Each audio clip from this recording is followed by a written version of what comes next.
Welcome, ladies and gentlemen, to our newest episode of The More You Know. Last time we talked about the need of renewable energy in the near future, and today we want to talk about something with similar importance for our society. Actually, that topic came first into my mind when I read about the European Inventor Award, where special cotton is used to prevent oil damage in the ocean. That is something truly fascinating. But of course, the question arises if we even need this cotton when we don't use oil at all. So the main questions are today: how dependent is our society on oil? And of course, how does the black gold influences our daily life? Today I gathered 3 oil experts from Germany who want to inform you about that topic.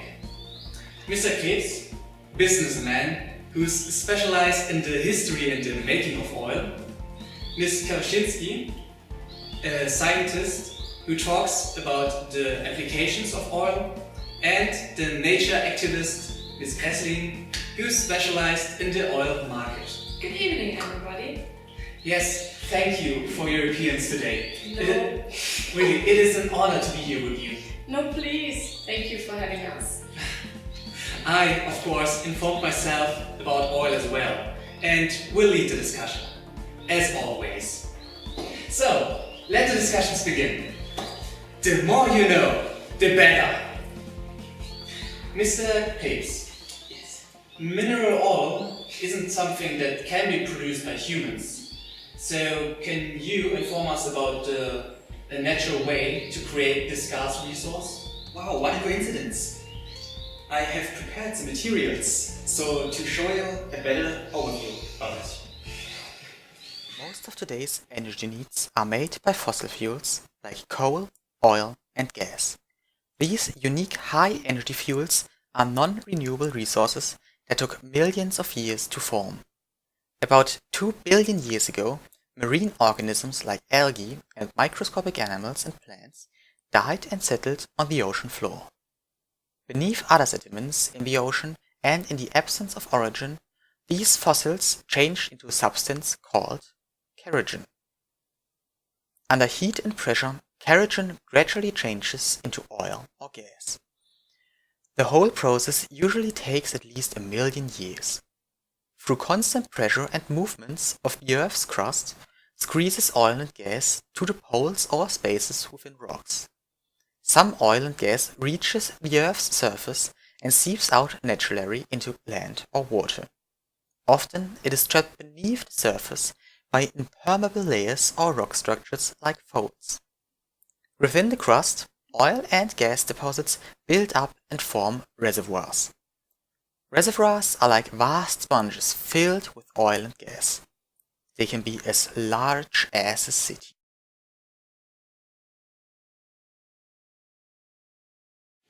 Oh, I read a little bit about the history too. Isn't it that the first real use of oil in the industry was in the 19th century? Yes, that is correct. Yes, it is often said that coal and oil were literally the fuel of the Industrial Revolution. And later on, oil was the more dominant part of the fuel. There were many oil deposits throughout America, which weren't that interesting first. But as the whale oil price increased, those deposits were soon to be harvested by many companies. And the oil industry got bigger, even bigger through some wars. For example, the First World War and the Second one. And after this world wars, there was an energy crisis in Europe where the coal supply was too low. And after that, the importance of oil was even bigger. But even if oil helps us through some crisis, it creates such as well. We all know what a monopoly is. after the 23rd episode of The More You Know. And after the rising importance of oil, the market got a monopoly from first one company and then was ruled later on by an oil alliance. But Mr. Krabs, could you tell us a little bit more about other crises or conflicts occurred from oil? The first big crisis occurred in 1973. But what caused it? To have a better understanding, you need to know about the prehistory. In 1967, there was a war between Israel and the Arabic countries. Israel won the war and conquered some countries of the Arabian. Because the Arabic wanted their countries back, their anger and their attacks intensified. In 1973, Egyptian and Syrian troops attacked Israel. In the beginning, it looked well for them. But they lost the war because of the American support.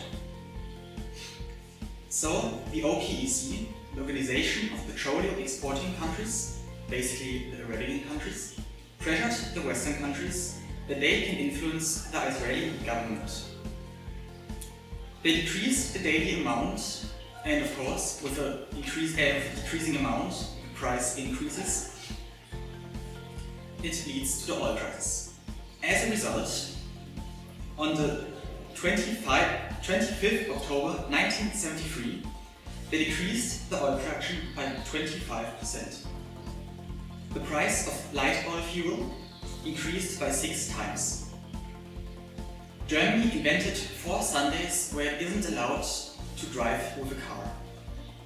We have a special video made from a German household that sees what they did on these Sundays.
Certainly something unimaginable for our generation.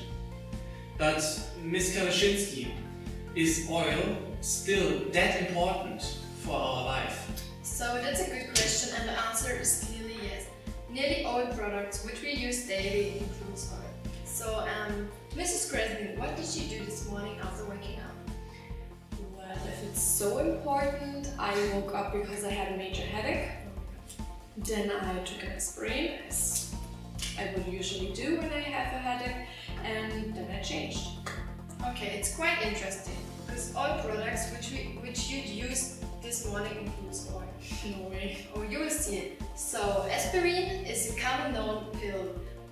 Most people take an aspirin when they have headache or other drugs. So, aspirin and other pills include a substance which is called hydrocarbon. And hydrocarbon is a substance made out of petroleum. And as we all know, petroleum is a byproduct of oil. So 35% of your aspirin includes oil. Yeah. Am I right that the next thing you did this morning was changing your clothes? Yes. Okay, let's see. There's oil included in your clothes. Yeah, let's So, see. Ladies! It's too early. It's interesting. The small slip of paper is 50% cotton and 50% polyester. So I think you know cotton is a product by which oil is not used. But polyester is a synthetic made fiber out of oil. What? Yeah, so 50% of your shirt includes oil. So I think this will damage your image as an eco-warrior. Yes, but Ladies, just to sum it up, yes, any of our products we use daily got oil in it. But of course the question is, where do we get this much oil for these products, and which countries do have oil?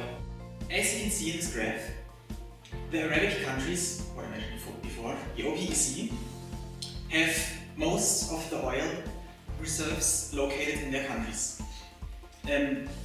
Canada and Venezuela have a pretty high amount of reserves, but as you can see, there is no comparison to the Middle East. So, now that we know where the oil is coming from, Ms. Kawaszynski, could you tell us a little bit more about the refinery of oil? Yes, I have prepared a small video which explains the refinery process.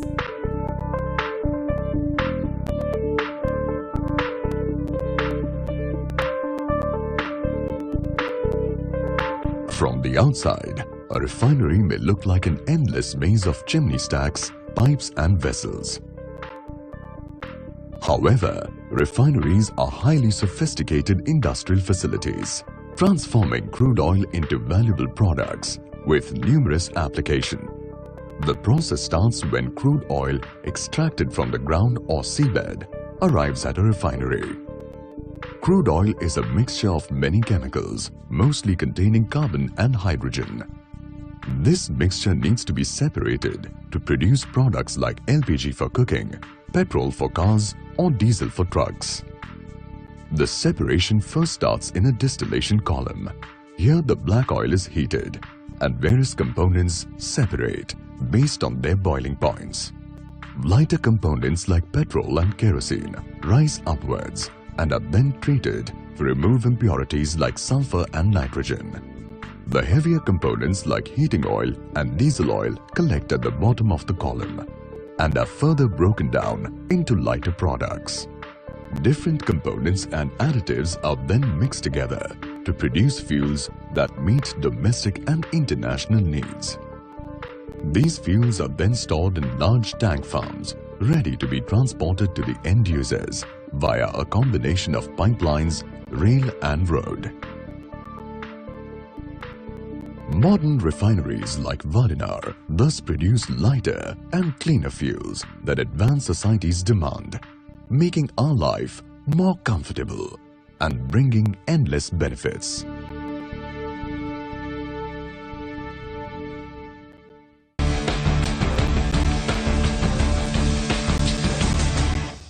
So, Ms. Kawaszynski, did I understand it right that the crude oil is first heated and then the ingredients got separated? Yes, that's the main process of the refinery process, because all ingredients have a different temperature by which they start to boil.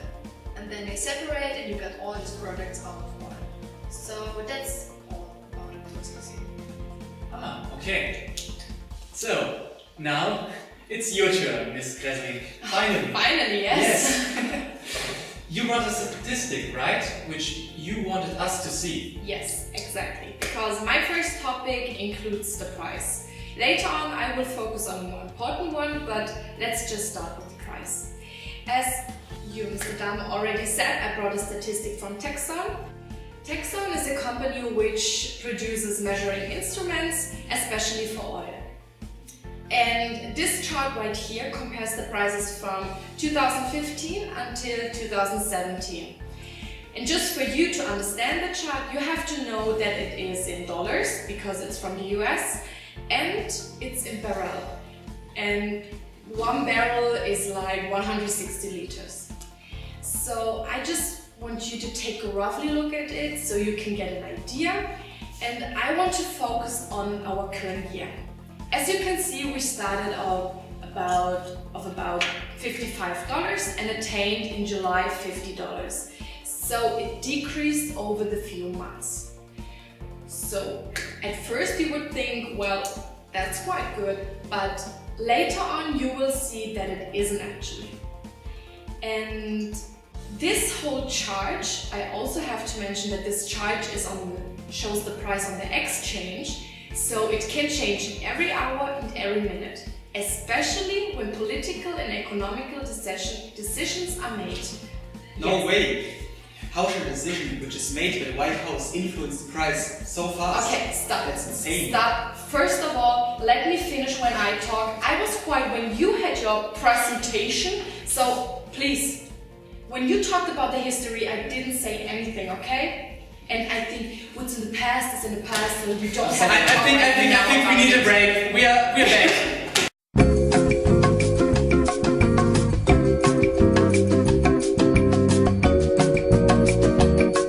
Okay, back from the break. Yeah, what I was going to say is that the price influences us in different areas, and to make it easier for different people to understand, I will make an example.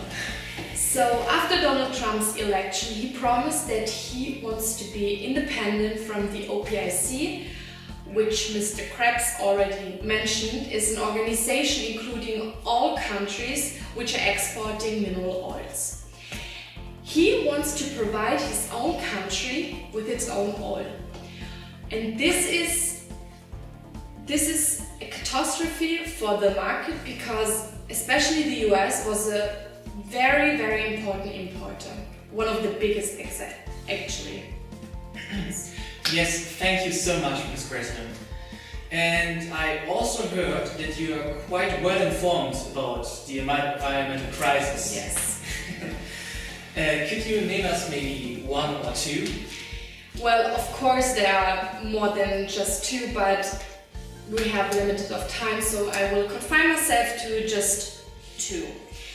One very important crisis for me was in 2010, because I constantly watch the news to get updated, and I hope you know what happened in 2010, because Mexico was a victim of an explosion, and it was very special, but not in a good way, because this explosion is considered as one of the biggest environmental disaster, and a platform, Deepwater Horizon, exploded on the 20th of April 2010.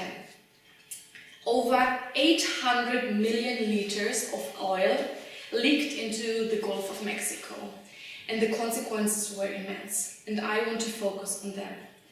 11 people died, 11, because they were working on the platform, and that's not enough. You can't describe the consequences in words, you can't even imagine, because this huge amount of oil that leaked into the Gulf of Mexico was near a wildlife preserve, and therefore many animals were injured, sadly.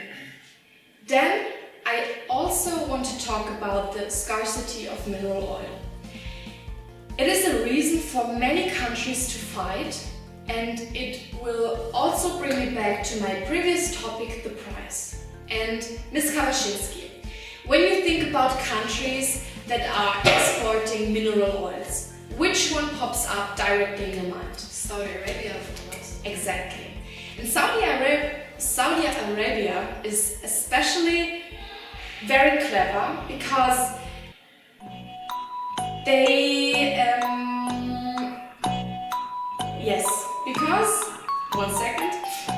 because they know that on the exchange the price evolves of demand and supply, and so they expanded the oil production, and the supply was so big that the price dropped to almost $29. And usually you could buy a pipe for about 100. So they created a catastrophe for countries they are really depending on the oil prices. For example, Russia or Iran. And meanwhile, the US actually expanded their oil production as well, just to get back to Saudi Arabia. So as you can see, it is a horrible, vicious circle.